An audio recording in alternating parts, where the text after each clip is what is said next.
Palagay ko ang Pangulo dapat ay maging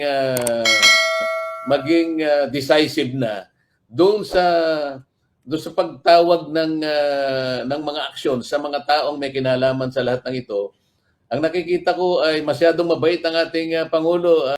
Walang straight o gobyerno. kaya yung comprehensive na pagtulong ang aking nakikita. Dito ako nalulungkot at nawawalan parang nawawalan ako ng pag-asa. Well, sorry, Congressman Marcoleta, magdi-disagree ako sa iyo na mabait ang Pangulo. I don't think po na mabait siya. I believe kargado po siya dahil ang video ay pina-authenticate ko dito sa Amerika kung saan ay gumagamit siya ng white powdery substance. Actually, leading to that sentiment, mag-agree po ba kayo, Kong Marcoleta, na dapat lahat ng mga politiko na sasabak o kakandidato ay magpa-hair follicle test? Pwede naman yun. Ang nagiging problema lang kasi, yung ating saligang batas talaga, walang requirement na ganun eh. Kaya hindi natin maipilit yun eh. Hindi sila Ngunit, pwedeng pilitin. sa voluntary basis na lang sana, ay lahat ng maari pang gawin para lang matukoy natin na ay lahat ng kakandidato ay walang kinalaman o hindi nakagamit ng kahit anong droga o mga bagay-bagay may kaugnayan. Yan, payag ako doon. Ang problema lang, hindi natin mapanagutan talaga. Hindi natin sila mapilit, yeah.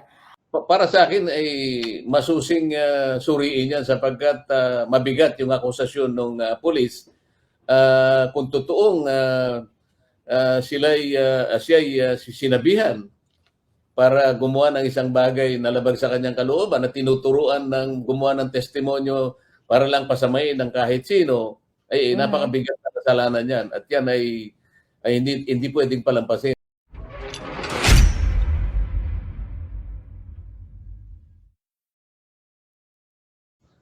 Sa umpisa ay doon pa lang sa SMNI issue ay ayaw ko nang pumunta ron sapagkat sabi ko ay wala ka kung katwiran yung tatanggalin nyo yung prangkisa ng SMNI. Nagtanong lang yung mga tao kung anong issue tungkol doon sa travel allowance ng ating speaker. Yun naman ay isang legitimate issue. Question. At ito ay kasasangkutan ng public interest. Ba't hindi natin sagutin? Ba't kinakailangan natin silang usigin at dalhin dito ay imbestigahan at pagkatapos ipakulong sila? So ayaw ko sumama doon sapagkat hindi makatwiran. Pangalawa, itong Quadcom, hindi ako naniniwala doon sa composition ng Quadcom sapagkat iisa lamang ang direksyon nila. Ito ay magpo-prosecute ng isang tao na alam na natin kung sino. Kahit hindi na natin banggitin ang pangalan, very obvious na ang direksyon ng kanilang mga tanong at kanilang mga aksyon sa araw-araw ng kanilang pagdinig, isang tao lamang ang kanilang pakay dito. Kaya sabi ko, hindi ako sasama. Ngayon, hanggang sa dumating ang panahon ng budget briefing, ay pinaalala ko sa kanila dahil nag-aaway-aaway sila at pinagtatanong nila yung ating Vice President na sabi ko, hindi ganyan ang naging kalakaran natin. Respetuhin natin ang tradisyon. Huwag ninyo kung isasangkot yung accountability doon sa tradisyon. Magkaiba yan. Yes. Pwede naman natin kung i-harmonize ang dalawang yan. Budget briefing pa lang tayo, hindi tayo nag-iimbestiga. Ang budget briefing ay dapat ay nandyan yung pagrespeto at pagtitiwala sa tatlong magkakahiwalay, ngunit magkakapantay-pantay na sangay ng ating pamahalaan. Ngayon, ayaw nilang makinig sa akin. Ang akala nila ay may kinakampihan ako. Wala akong kinakampihan Ang kinakampihan ko yung katotohanan sapagkat ang office of the Vice President ay iginagalang.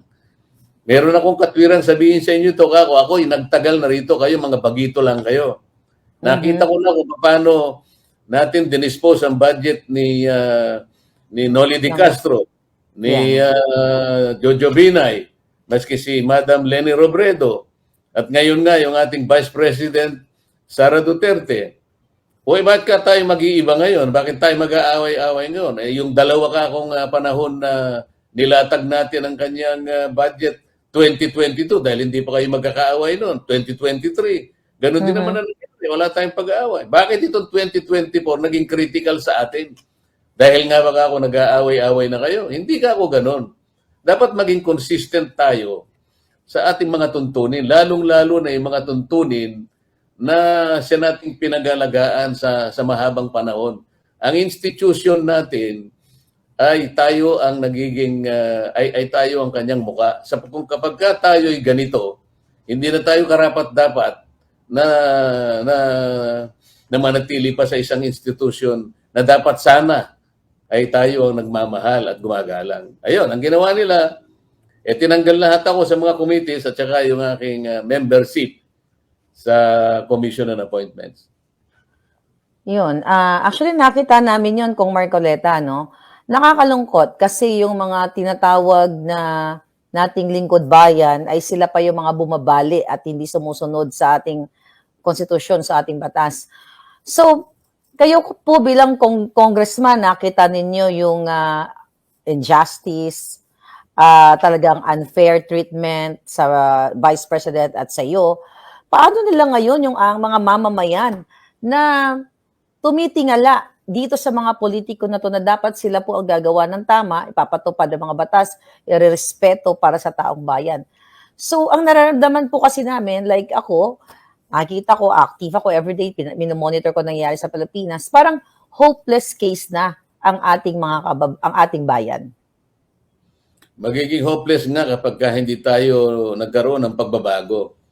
Kaya nga pinili ko na kumandidato na senador na independent para sa pamagitan man lang nito ay maipakita natin sa kanila na kahit kailan ay ang sinasaydan lang natin kung ano yung tama, kung ano yung totoo at kung ano yung matuwid.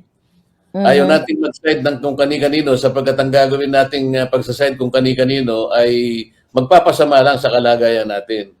Ngunit ang nakikita ng mga taong bayan ngayon, akala naman ng aming leadership sa House of Representatives sa pamimigay ng kung ano-anong mga ayuda sapagkat ito na lang ang nalalaman nilang gawin dahil maraming nahihirapan at maraming mahihirap ngayon. Ang buong akala nila ay sa pamimigay ng ayuda ay natutuwa na yung mga tao. Hindi ganun ang nararamdaman, Ms. Maharlika, no? Unang-una, yung pamimigay ng ayuda na iba't ibang klase. Merong AX, merong AKAP, merong MAIP, merong TUPAD. Maganda naman ang epekto nito. Kaya lang, kapag hindi natin masusustain ito on a long-term basis, sapagkat ang kailangan ng tao ay yung trabaho. Kaya kailangan payabungin natin ang ating ekonomiya. Kaya nga pinipilit ko nga ibaba ang kuryente itong pagsisimula ng maraming negosyo sa ating bansa. Sapagkat pag mababa ang kuryente, may inganyo mga mamumuhunan, magtayo ng negosyo ng mga pabrika na kung saan mag-generate ng maraming trabaho, makaka-produce ng maraming pagkain, bababa ang pagkain. Ito ang kailangan ng mamamayan, hindi yung ayuda. Hindi yung bigay dito, hindi yung bigay doon. Akala naman nila, ay gusto yata nilang sabihin sa tao na yung pinamimigay nila ay galing sa bulsa nila. Hindi po, pera din natin ito eh. Pera din ng gobyerno ito eh. Hindi po ito yung unang tuntunin o yung gawain ng Congress. Hindi po kami inihalal ng mamamayan bilang congressmen or congresswomen para kami pumunta sa lugar nila at mamigay po ng ayuda. Hindi po yun ang tungkulin namin. Maaari pong sa ibang pagkakataon na ipadadaloy sa amin. Ngunit hindi po yun ang pangunahing gawain namin. Kaya maaring namamali po yung ibang kababayan natin na akala nila dahil sa nabibigyan sila ng ayuda, napakaganda na po ng ginagawa namin. Sa totoo lang, Ms. Maharlika, sa maraming pagkakataon na lumibot ang mga kasamahan ko sa mga ayudang ganito, siguro nakakamahigit na 15 lugar na, isa lang ang aking napuntahan. Dahil nga meron akong isang dahilan na personal, kaya lang ako pumunta ron. Ngunit hindi maatim ng aking kalooban na para bang ang ginagawa namin ay napapasaya namin ng mga tao dahil nakakapagbigay kami ng ayuda. Ngunit ang epekto nito ay malalim. Kapag ka ikaw ay bigay ng mga ayuda o subsidy nang wala namang equivalent na production, alam mo, sa bandang huli tayo lulugso rito eh. Kaya sa ngayon, at ito'y pinananagutan din naman ng ating DOE, ang ating paggasta ngayon sa isang araw, Ms. Maharlika, kailangan malaman ng ating mga kababayan ito. Ang halagang ginagasta ng ating bansa sa ngayon ay 15.8 billion pesos. Ngunit A day? yung ating income, yung ating nalilikom na pangkabuhayan ay umaabot lamang na 11.7 billion pesos. Sa makatwid, meron tayong deficit na 4.1 Yeah. billion pesos. Araw-araw ito. Ibig sabihin, tayo ay nangungutang ng 4.1 billion pesos per day para lang masustain natin ang ekonomiya. Ibig sabihin yan, ewan ko, mga 270 million per hour. Ganito ang mangyayari sa atin. Ang long-term effect nito, hindi makakabuti sa ating ekonomiya. Maaring sa unang tingin, ang mga tao sapagkat naaabutan sila ng konting tulong na baka mapasaya mo sila. Ngunit, sa ilang araw lang siguro yon. Ano naman ang kinabukasan nila? Ito yung magiging problema, Ms. Maharlika. Yeah.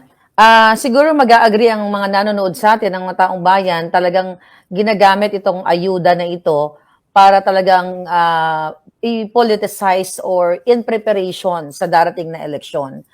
Kung ikaw na rin mismo nagsabi na mayroong failure sa Congress, talagang nakikita na pinipersonal ka, pinopolitika ka, yung issue sa 125 million na confi ni Inday na ipaliwanag na, kumbaga sabi ko nga, yung 125 million is barya lang yan compared doon sa 1.4 billion a day na inilaan supposedly po doon sa flood control na wala naman palang flood control.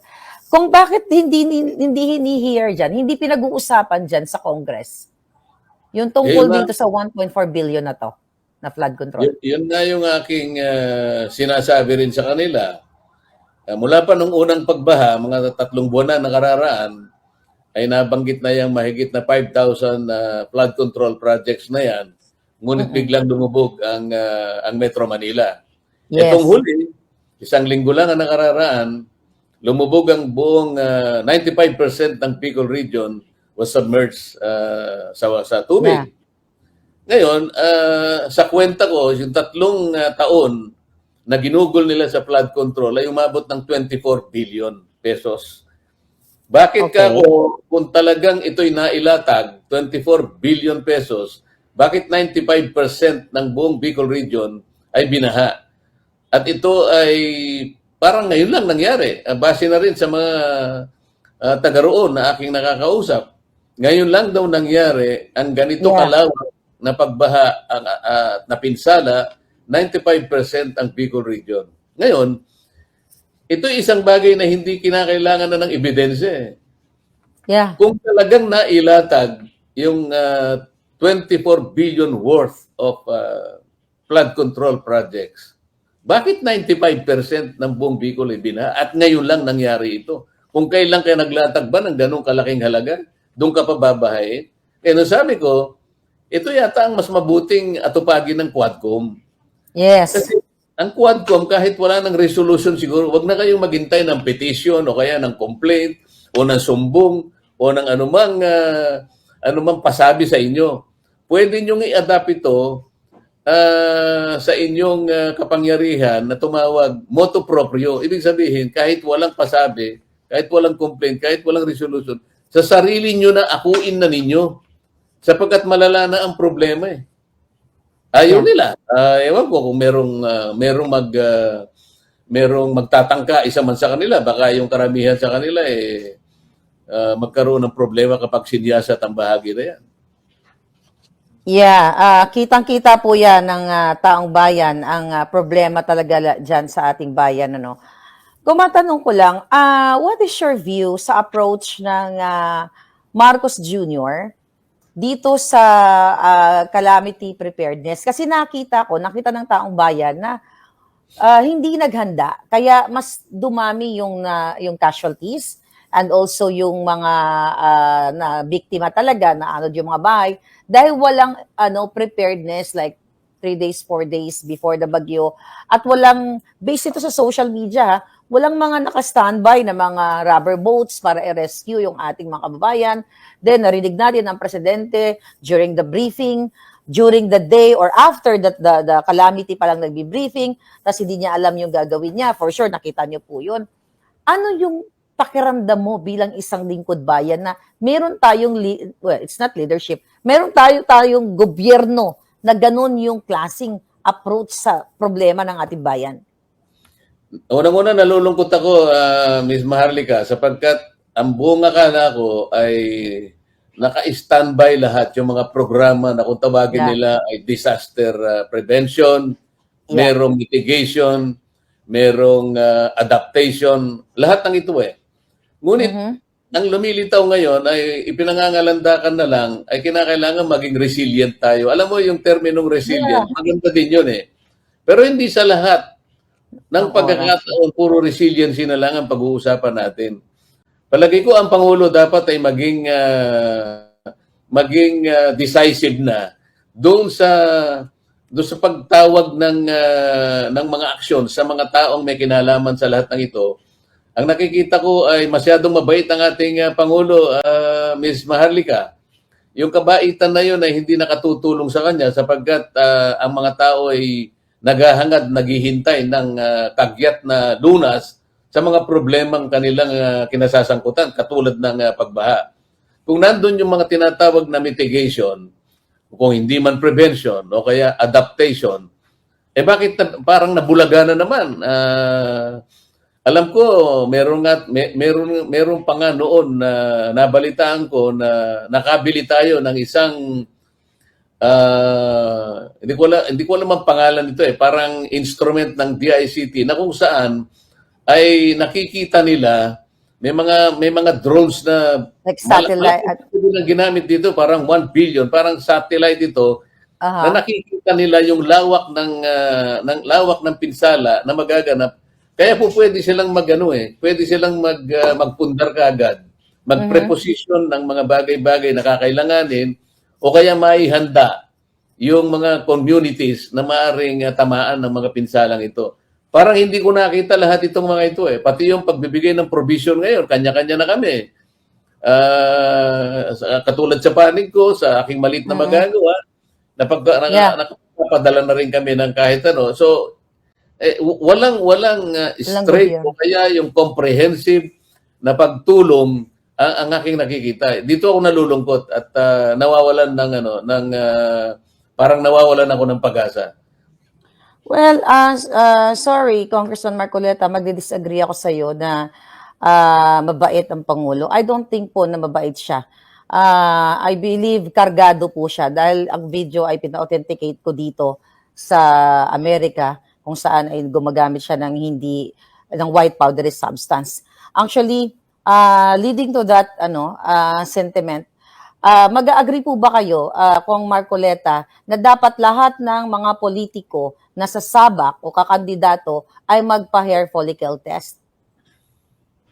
Pwede naman yun. Ang nagiging problema lang kasi, yung ating saligang batas talaga, walang requirement na ganun Kaya hindi natin maipilit yun Hindi sila pwedeng pilitin. Sa voluntary basis na lang sana, ay lahat ng maari pang gawin para lang matukoy natin na ay lahat ng kakandidato ay walang kinalaman o hindi nakagamit ng kahit anong droga o mga bagay-bagay may kaugnayan yan, payag ako doon. Ang problema lang, hindi natin mapanagutan talaga. Hindi natin sila mapilit. Naintindihan natin yan. Kung mainit at pinag-uusapan ngayon, social media, mainstream media, ang revelasyon ni Colonel Hector Grijaldo, I hope tama yung pagkabanggit ko kung napanood nyo kagabi, doon sa hearing sa Blue Ribbon Committee na kung saan po ay isiniwalat niya na during the Quad hearing ay inimpluwensyahan siya o hinimok siya ni Congressman Dan Fernandez and Congressman Benny Abante para aminin doon sa hearing na yon na yung reward system na in-expose ni Garma at iba pang mga resource person doon ay there's such thing na may nag-i-exist sa Davao o sa Pilipinas na inuutusan ng Pangulong Duterte na mag-execute ng isang tao at babayaran o re-rewardan. So, in-expose po ni Colonel Hector kahapon na talagang pinilit o inudyokan siya. Kaya nga sabi ni Pangulo doon ay kakasuhan niya ng subornation of perjury. So nakakagimbal po yun kung na may dalawa tayong lingkod bayan supposedly, kongresista na pinipilit o talagang inuutusan pulis pa ito for 30 years in service na ito, na lingkod bayan din. Kung narinig nyo po, napanood nyo, ano yung sentimiento nyo at ano ang maibibigay nyong info dyan para sa taong bayan? Sana hindi totoo yun, Miss Maharlika. Kasi kung totoo yun, ay napakaseryosong akusasyon yun, ay dapat maimbestigahan din. Kasi unang-una, Yes. ay hindi naman dapat mangyari yung ganon. Kaya nga sila gumagawa ng investigasyon. Kahit na nga ako ay ayaw na nga sumama dyan sapagkat hindi ko nga makita yung direksyon at yung mga tuntunin ay hindi na nakabase sa tinatawag nating mga due process. At maski na sa aming mga nakalatag na tuntunin ay marami na rin hindi natutupad eh. At ngayon, nagkaroon ng akusasyon ngayon tungkol sa bagay na yan. Para sa akin ay masusing suriin yan sapagkat mabigat yung akusasyon ng pulis. Kung totoong siya'y sinabihan para gumawa ng isang bagay na labag sa kanyang kalooban at tinuturuan ng gumawa ng testimonyo para lang pasamayin ng kahit sino, ay napakabigat na kasalanan yan. At yan ay hindi pwedeng palampasin, Miss Maharlika. Kung sinabi ni Pangulong Duterte, magpa-file daw siya ng case doon sa dalawa, pero sino po ba dapat ang mag-initiate na magkaroon ng pag-iimbestiga sa Kongreso man sa Senado? Sino po ba dapat or anong committee? No, dapat yung